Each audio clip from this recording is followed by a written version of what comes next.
कांग्रेस के senior leader Kapil Sibal ने लखीमपुर में किसानों के कत्ल पर तशवीश का इजहार किया है। कपिल सिब्बल ने योगी हुकूमत को किसान मुखालिफ हुकूमत करार दिया।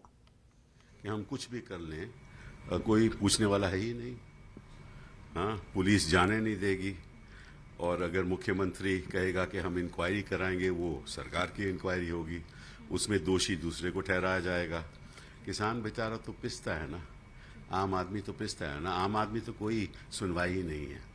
उस जिस तरह से और जिस बेरहमी से एक मतलब के मंत्री की कॉन्वॉय की गाड़ी किसानों के ऊपर आप चला दो और 4 लोगों की वहाँ मौत हो जाए और 4 अन्य लोगों की मौत हो जाए, तो इससे ज़्यादा शर्मनाक बात क्या हो सकती है। और इस बीच वो केंद्र के मंत्री हैं। इस बीच ना गृह मंत्री ने कुछ कहा है, न प्रधानमंत्री ने कुछ कहा है, क्योंकि ये सोचते हैं कि क्या होने वाला है। सत्ता हमारे हाथ में है, पुलिस हमारे हाथ में है, कोई जांच करेगा तो वो भी हमारे हाथ में होगी, तो हम कुछ भी कर लें।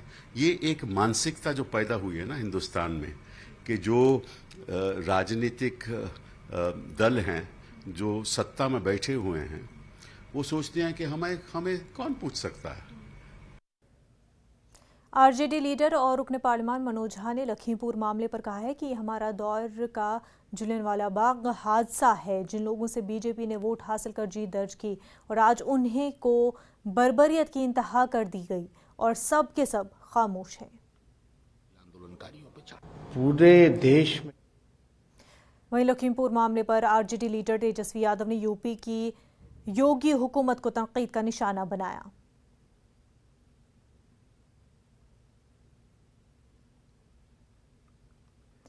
कांग्रेस तर्जुमान ने बीजेपी पर निशाना साधा और कहा कि हुकूमत किसानों को दहशतगर्द तक साबित करने में लगी रहती है। ऐसी हुकूमत से क्या उम्मीद की जा सकती है।